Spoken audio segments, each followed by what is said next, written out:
Good evening to all of you friends. मैं राहुल कुमार एक बार फिर से आप सबका स्वागत करता हूं अपने YouTube channel career mentors points में।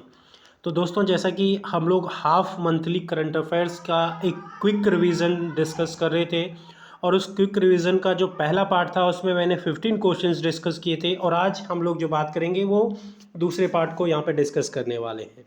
तो दोस्तों, अगर आप इस मेरे यूट्यूब चैनल पर न्यू हैं तो प्लीज़ इस चैनल को सब्सक्राइब कर लीजिएगा और बेल आइकन को भी प्रेस करना मत भूलिएगा।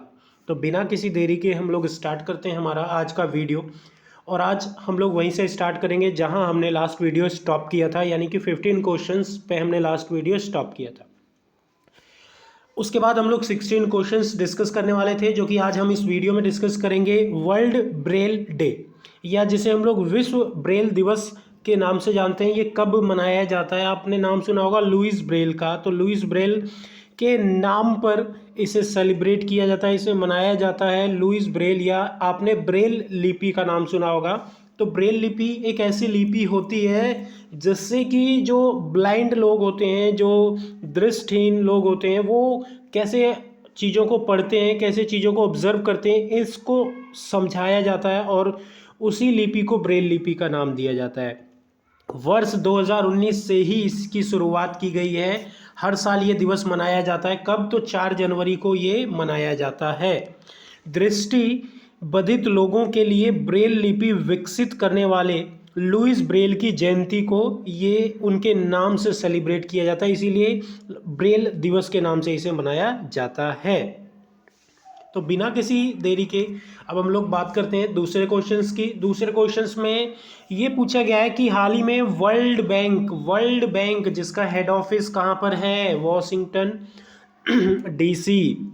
ये चीज़ें आप बिल्कुल ध्यान रखिएगा। वर्ल्ड बैंक जो 1945 में स्टैब्लिश हुआ, इसके द्वारा 2020 और 21 वित्त वर्ष में भारत की जो अर्थव्यवस्था में कितने प्रतिशत की गिरावट दर्ज करने की बात रखी गई है, ये जो अनुमान लगाया गया है, ऑप्शन बी, यानी कि -90.6%।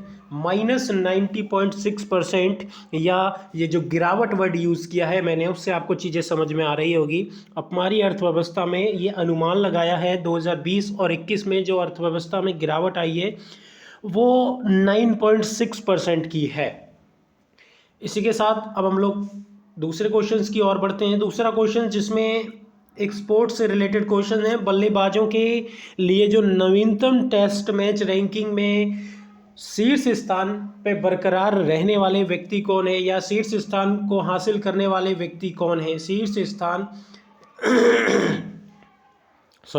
को हासिल करने वाले व्यक्ति कौन है? तो ध्यान रखिएगा, पहले अगर हम लोग बात करें टेस्ट रैंकिंग में जो टॉप पे थे वो स्टीव स्मिथ थे, बट यहाँ पे केन विलियमसन ने यहाँ इस पायदान को हासिल कर लिया है। लगातार इन्होंने दोहरा शतक लगाया और इसी वजह से वो स्टीव स्मिथ से भी ज़्यादा रन बनाने वाले या ज़्यादा स्कोर करने वाले हो गए हैं प्लेयर। इसीलिए केन विलियमसन जो कि पहले नंबर पे हैं इस लिस्ट में, दूसरे नंबर पे स्टीव स्मिथ और तीसरे नंबर पे हमारे देश के विराट कोहली। तो ये है नवीनतम बल्लेबाजों की टेस्ट रैंकिंग में टॉप 3 बैट्समैन। इसी के साथ नेक्स्ट क्वेश्चन, नीति आयोग द्वारा हाल ही में, नीति आयोग ध्यान रखिएगा, आकांक्षात्मक जिलों की सूची जारी करता है और इस सूची में कौन सा जो है वो शीर्ष स्थान प्राप्त किया है, किस जिले ने शीर्ष स्थान प्राप्त किया है? तो जो ये आकांक्षात्मक जिले हैं इसमें झारखंड के रामगढ़ ने सबसे टॉप की पोजीशन को हासिल किया है। सरकारी थिंक टैंक नीति आयोग, यानी ये थिंक टैंक के नाम से जाना जाता है, नीति आयोग द्वारा झारखंड के रामगढ़ को आकांक्षात्मक जिलों की सूची में सबसे ऊपर रखा गया है। इसी के साथ नेक्स्ट क्वेश्चन हम लोग डिस्कस करते हैं। भारत में नए ब्रिटिश उच्चायुक्त के रूप में किसे नियुक्त किया गया है? भारत में नए ब्रिटिश उच्चायुक्त के रूप में ये यहाँ पे अगर हम लोग बात करें क्या हो जाएगा? अलेक्जेंडर एलिस को यहाँ पे अपॉइंट किया गया है, यानी ऑप्शन डी राइट आंसर हो जाएगा। को भारत में नए ब्रिटिश उच्चायुक्त के रूप में नियुक्त किया गया है और ये किसकी जगह लेंगे? तो ये जगह लेंगे सर फिलिप बार्टन का स्थान लेंगे। इससे पहले फिलिप बार्टन थे, इनकी जगह पे अलेक्जेंडर एलिस को ये स्थान दिया गया है। इसी के साथ 21 क्वेश्चंस की हम लोग बात करेंगे दोस्तों। उससे पहले ध्यान रखिएगा, यहाँ पे हम लोग सिर्फ और सिर्फ क्विक रिवीजन की बात कर रहे हैं, डिटेल में हम यहाँ करंट अफेयर डिस्कस नहीं कर रहे, सिर्फ एक क्विक रिवीजन, ताकि आपका माइंड को स्ट्राइक करे जो आप डेली बेसिस पे करंट अफेयर्स पढ़ रहे हैं कहीं से अगर, या मेरे इस यूट्यूब चैनल से। तो ध्यान रखिएगा, ये सिर्फ एक क्विक रिवीजन है। यहाँ पे आपके माइंड में जो आप चीज़ें भूल गए होंगे उसको इस तरीके से रीड करो। पहले डेली बेसिस अगर नहीं कर पाते हो तो वीकली बेसिस पे, वीकली बेसिस नहीं कर पाते तो हाफ मंथली बेसिस नहीं कर पाते तो मंथली बेसिस पे ज़रूर देखिएगा।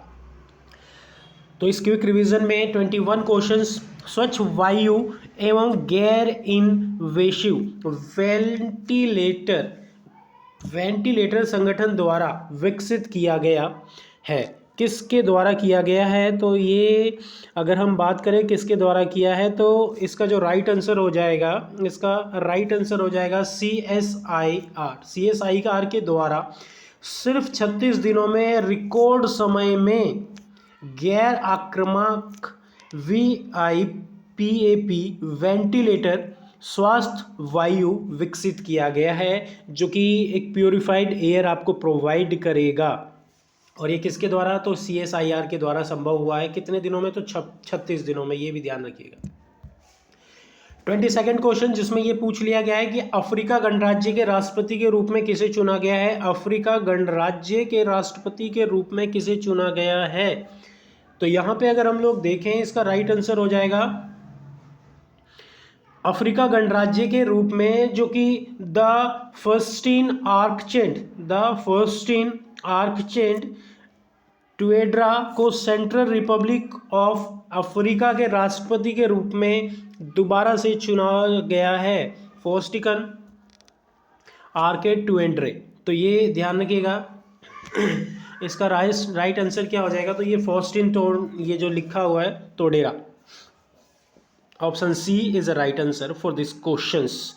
डोनाल्ड ट्रंप या डोनाल्ड कब्रूका, ये नहीं, ध्यान रखना। डोनाल्ड ट्रंप से रिलेटेड आपको न्यूज़ मालूम होगा। डोनाल्ड ट्रंप का जो इंस्टाग्राम या ट्विटर पे जो इसका हैंडलिंग है, उनका अकाउंट है, वो ब्लॉक कर दिया गया है परमानेंटली, क्योंकि अभी जो हाल ही में हिंसात्मक जो रवैया अपनाया गया है उनके द्वारा। 23rd क्वेश्चन, जिसमें ये पूछा गया है कि इनमें से कोई नहीं पुरुषों के टेस्ट मैच को अंजाम देने वाली पहली महिला अंपायर कौन बन गई है?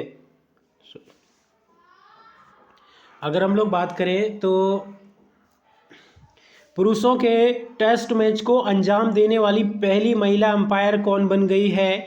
तो इसका राइट आंसर हो जाएगा क्लेयर पोलोशाक, ऑप्शन डी। क्लेयर पोलोशाक एक ऑस्ट्रेलियाई अंपायर हैं, पुरुषों के टेस्ट मैच का पहला महिला मैच अधिकारी बन गई हैं। ये तो आप ध्यान रखिएगा, पहली टेस्ट क्रिकेट में अगर हम लोग बात करें, पहली महिला जो अंपायर के रूप में काम कर रही है, और वो भी टेस्ट मैच किसका? पुरुषों का। तो उसका राइट आंसर हो जाएगा क्लेयर पोलोशाक। ये इंपॉर्टेंट क्वेश्चन है। इसके बाद नेक्स्ट क्वेश्चन हम लोग देखेंगे 24, जिसमें ये पूछा गया है राइट अंडर योर नोज नामक पुस्तक के लेखक कौन है? तो इसके जो लेखक है वो है आर गिरिधरन।